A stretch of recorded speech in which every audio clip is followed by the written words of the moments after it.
Eu coloquei na nossa apostila. No diálogo do Belo, Platão dispõe Sócrates diante do renomado Hípias em uma dialética entre a humildade e a soberba. Porque Sócrates é o sofós.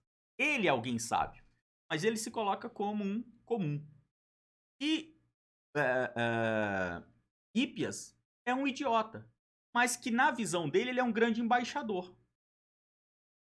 A humildade é a soberba, sofós e sofistés.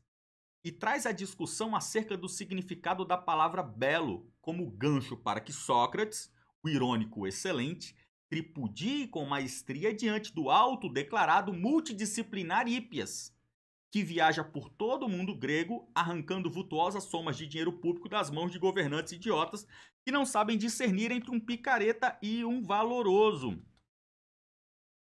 Sócrates galhofa de Hípias por todo o diálogo e Hípias não entende. Agora, veja só, o Hípias tem uma justificativa que ele lança para Sócrates, que é muito interessante, do porquê, né, da prova de que ele é um homem valiosíssimo.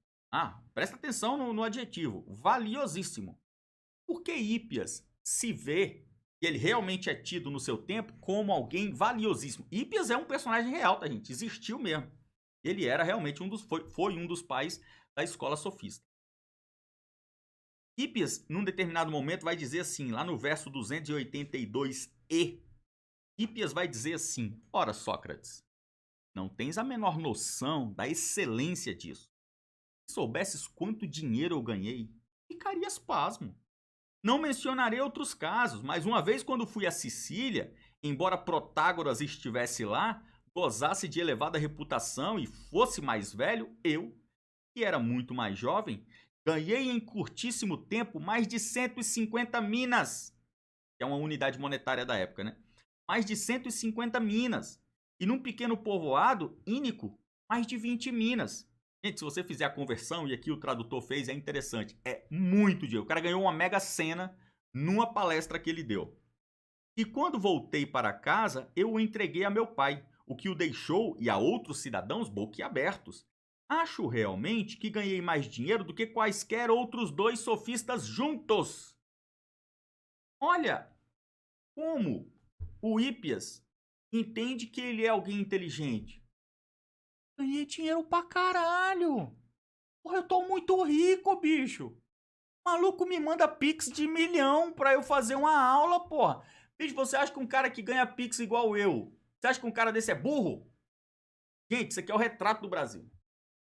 Isso é o retrato do Brasil. Né? A minha esposa trabalha numa empresa e a empresa dela já contratou lá o Cortella, Mário Sérgio Cortella, para dar uma palestra. Imagina o cachê do Cortella. Eu, pessoa de muito boa vontade, né, um anjo do Senhor, né, fui buscar na filosofia do Mário Sérgio Cortella um trecho para trazer para vocês, né? Afinal, escola de conservadorismo também é cultura. Então, presentear-vos-ei, como diria o nosso ex-presidente, né? Presentear-vos-ei com uma filosofia do Mário Sérgio Cortella. Sentem-se, né? Liguem o gravador. Atenção.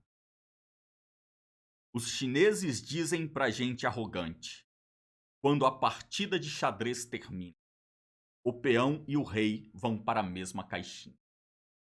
Quando o jogo de xadrez acaba, independentemente do resultado, os dois são guardados numa caixinha. Por isso, de nada adianta esta arrogância que alguns têm, de imaginar que, só porque eu sou assim, eu sou mais. Não, eu sou diferente, não preciso ser mais. Gente arrogante não suporta que haja outra pessoa que possam a ela fazer sombra. Mário Sérgio Cortella. Então você veja, esse cara aqui enche o rabo de dinheiro.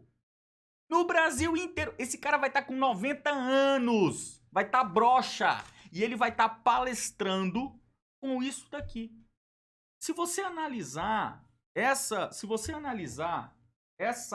poesia, essa aula, cúmulo de verdades que o Cortella fez.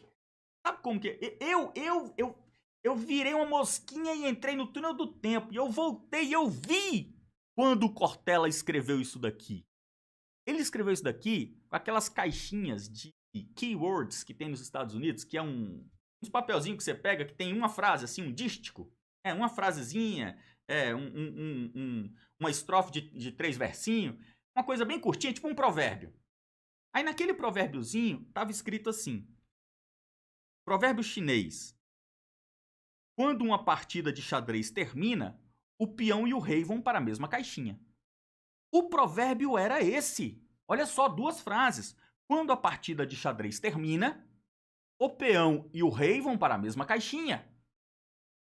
Deste provérbio de 2 frases, o Cortella fez uma palestra. Porque ele transformou esse provérbio de 2 frases em 3. Os chineses dizem pra gente arrogante. Quando a partida de xadrez termina, o peão e o rei vão para a mesma caixinha. Então ele já ganhou um verso. Ele transformou 2 em 3. Mas ele dobra. Segundo verso. Quando o jogo de xadrez acaba, independentemente do resultado, os 2 são guardados numa caixinha. Isso é a repetição do primeiro.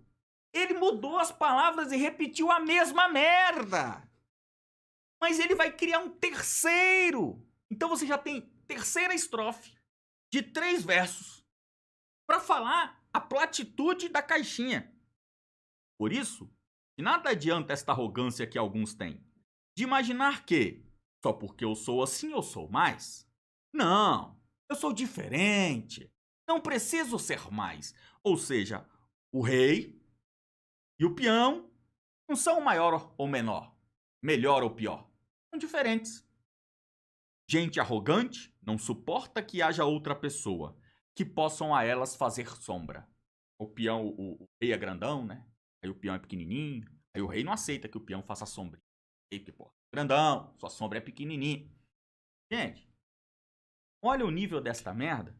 Porque se eu quiser virar esse poema ao contrário, lê-lo ao reverso, eu expresso uma outra verdade. Eu poderia fazer o reverso, o inverso desse poema aqui. Eu poderia dizer, por exemplo,